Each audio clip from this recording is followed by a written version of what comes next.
In Capital News tonight, over 500 cattle caught in Ruaha National Park to be auctioned off.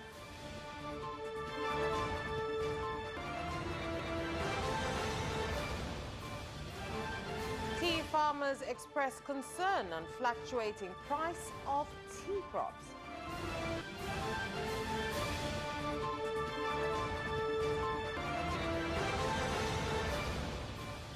And in sports news, Jacqueline Sekilu returns to Tanzania after winning gold in the Chongqing International Marathon in China.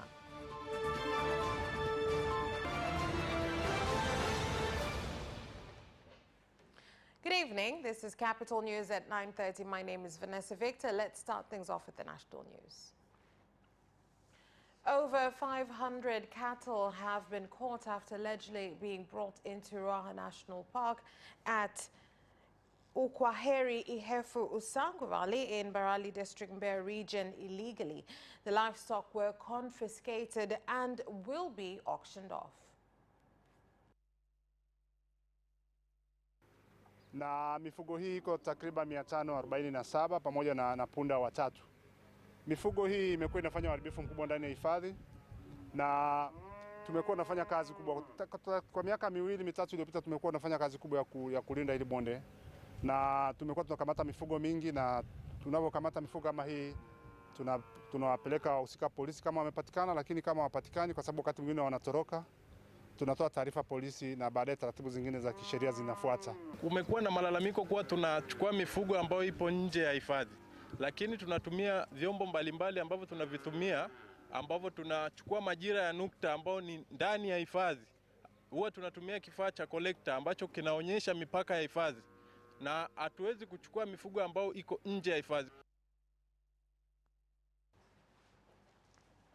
The Deputy Prime Minister and Minister of Minerals, Dr. Doto Biteko, during an inspection visit of the 24 billion shilling electrical line construction project from Tabora Urban to Urambo at the Energy and Cooling Distribution Center ongoing at Vumilia Ward in Urambo District, which has only reached 10%, has directed the Permanent Secretary in the Ministry of Energy to dismiss the manager of ETIDICO, Engineer Mohammed Abdallah, for failing to implement the project, which should have been in the final stages. Mkuu wa ETIDICO yuko wapi? Wameniambia amenitumia mwakilishi. Katibu mkuu, lazima tuheshimiane. Wananchi wana malalamiko, wasizoee shida. Mimi waziri siwezi kuja hapa kulalamika.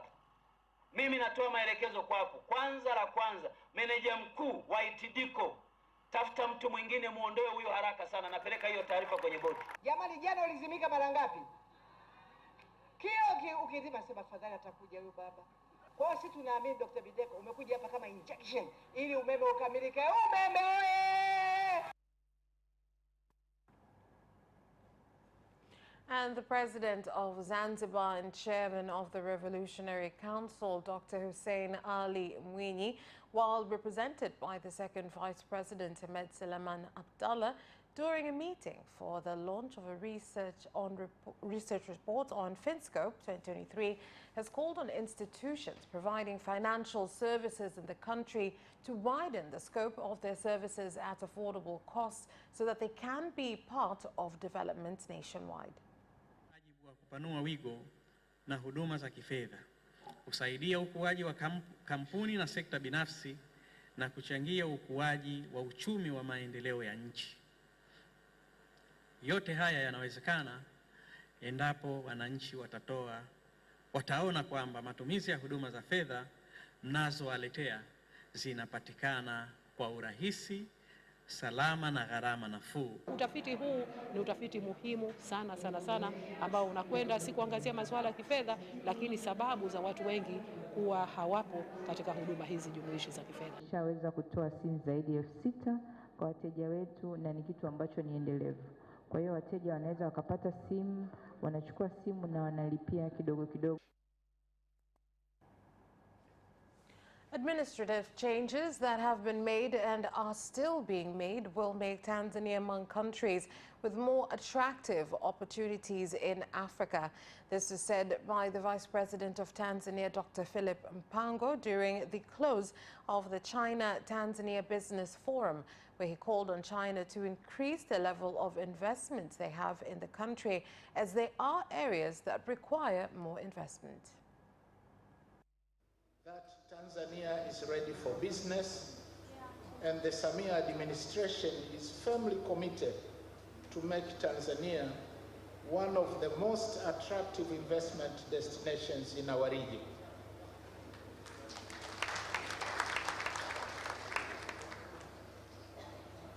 I've been told that a delegation of prospective investors did tour the Sinotan Industrial Park and Bagamoyo Special Economic Zones as potential areas for establishment of their future projects.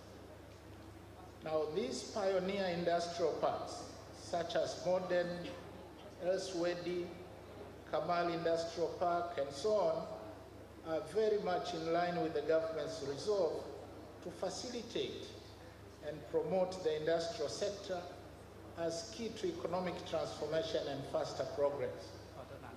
I am therefore delighted to have been told and witnessed the signing of 5 memoranda of understanding during this forum. Interact with several investors from all over the world.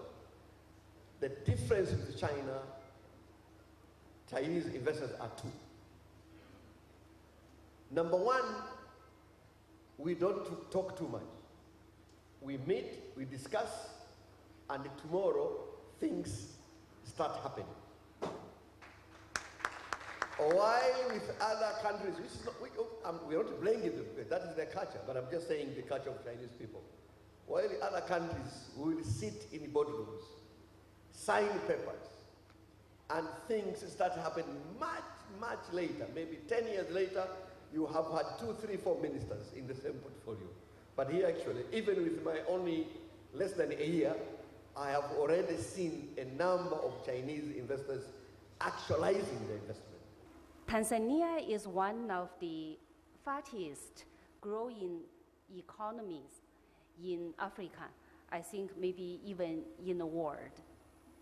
Since Her Excellency the President, Dr. Samia Suluhu Hassan, took office, efforts have been made to develop the economy faster, improve the business environment, and promote industrialization. Continuous improvement in infrastructure such as electricity, transportation.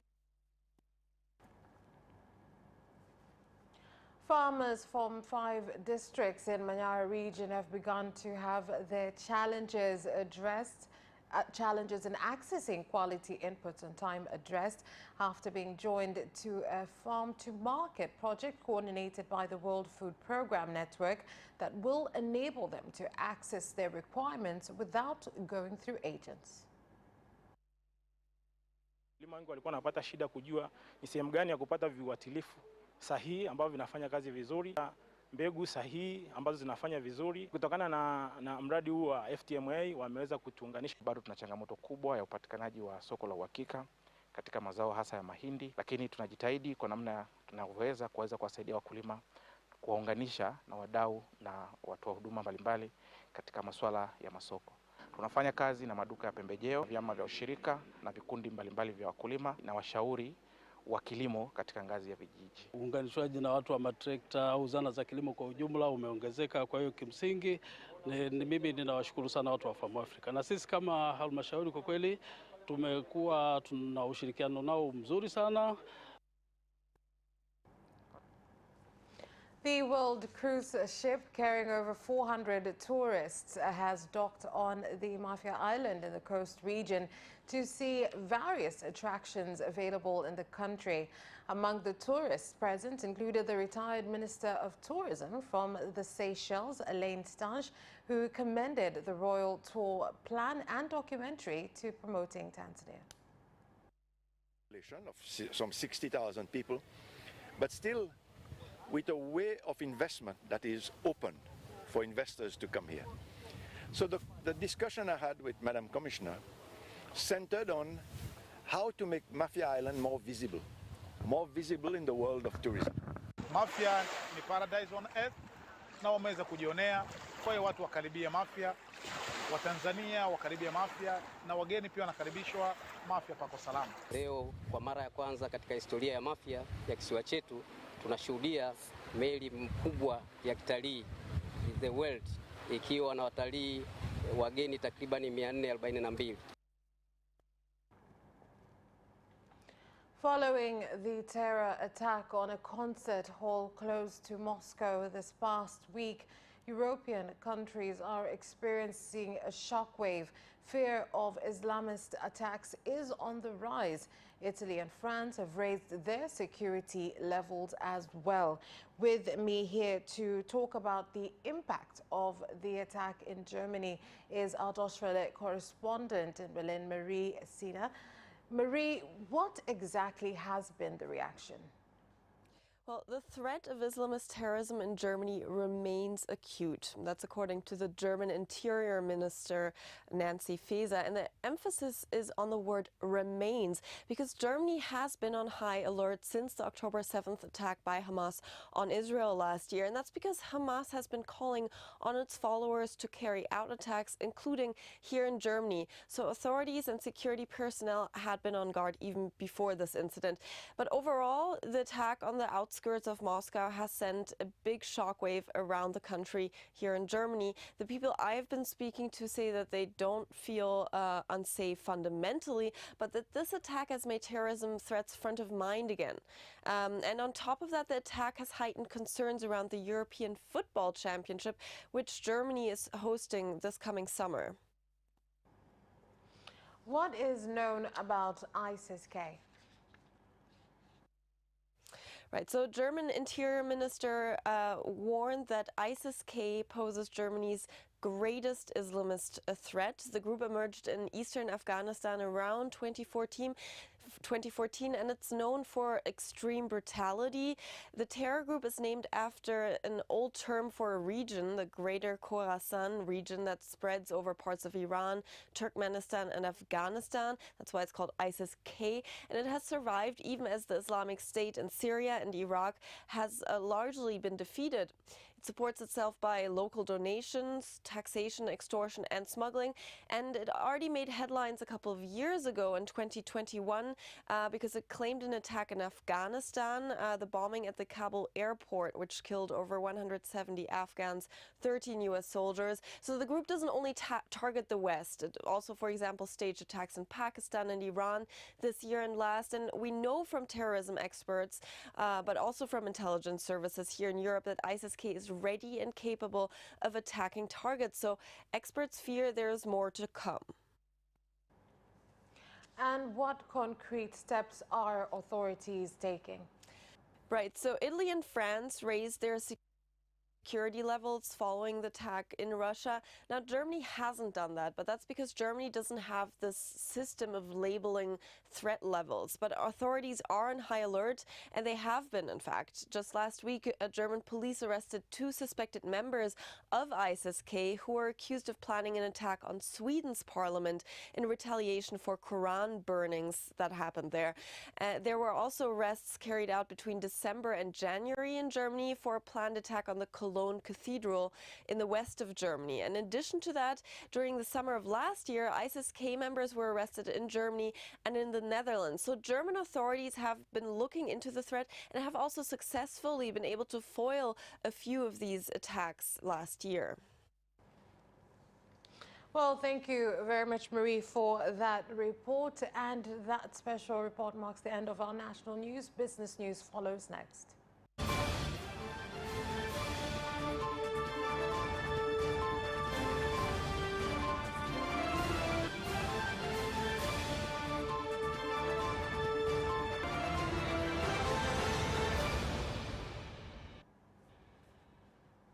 Now in business news.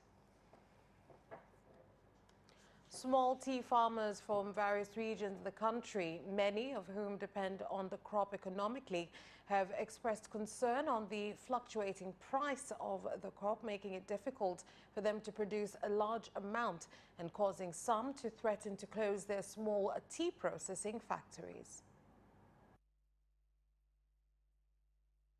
Kilimo cha chai kimekuwa changamoto kubwa kwa sisi wakulima wadogo, hasa kwenye maeneo muhimu kama vile bei kuwa ndogo sana, kwa kilo moja shilingi 366 ukilinganisha na gharama za uzalishaji. Kuna changamoto hizi zilizojitokeza sasa hivi ya bei ya chai, ambayo ni chai hii ambayo sio ya kilimo hai.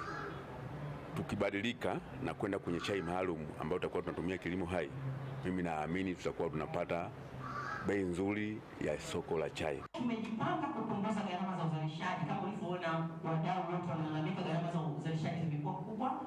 Kwa hiyo sisi kama bodi ya chai tumeweza kuanzisha initiative na tumeweza kupilot mkoa wa Tanga. Tujadiliane other options, lakini sio kufunga nini viwanda, kwa sababu kwetu bado sekta ya chai ni muhimu kwa ajira za watu, lakini kwa vile umaskini.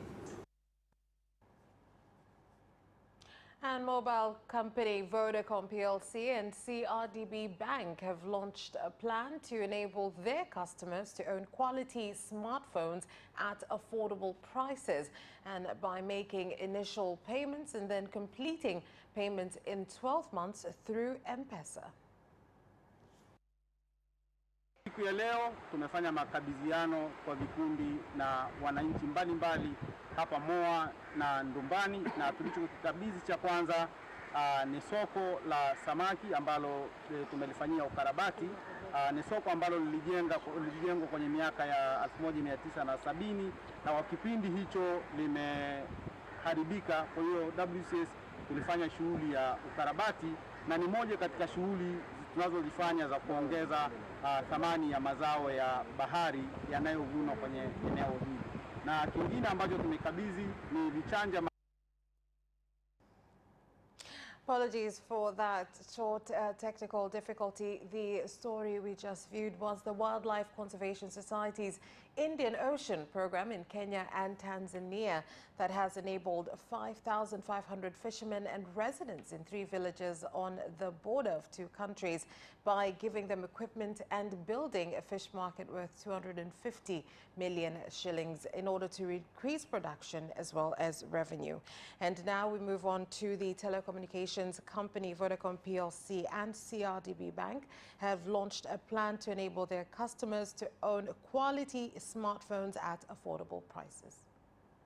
The beauty of this device financing partnership that it will allow more Tanzanians earning daily wages to own a smartphone through flexible arrangement, a flexible arrangement that requires a minimum initial payment and manageable daily, weekly and monthly installments. Inakuja kwetu kama CRDB kwa sababu tunaungana na mdau kubwa sana katika teknolojia, na sisi moja ya ajenda ambayo tunayo ni kuhakikisha huduma zetu zinawafikia Watanzania kirahisi. That's all for business news. Sports is next.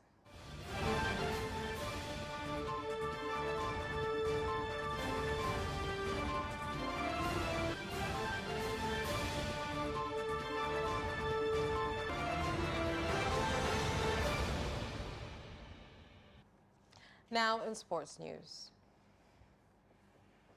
International marathon runner from Tanzania, Staff Sergeant Jacqueline Sakilu, who won first place in Chongqing Marathon in China, has been received by leaders from Tanzania People's Defense Forces, leaders of Athletics Tanzania and other athletes. Nashukuru Mungu nimeweza kushusha muda wangu na kupata masaa mawili dakika 21 ambao umekuwa muda bora kwa sasa kwangu mimi. Malengo ambayo tunajiwekea sasa hivi tunaangalia Olimpiki.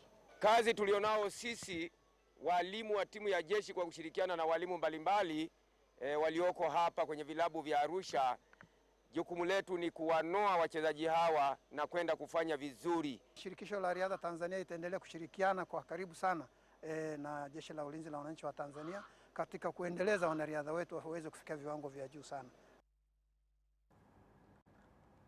And the Tanzania Kabaddi Association, along with the Indian Cultural Center, today celebrated World Kabaddi Day with a special bonanza involving Kabaddi teams in Dar es Salaam.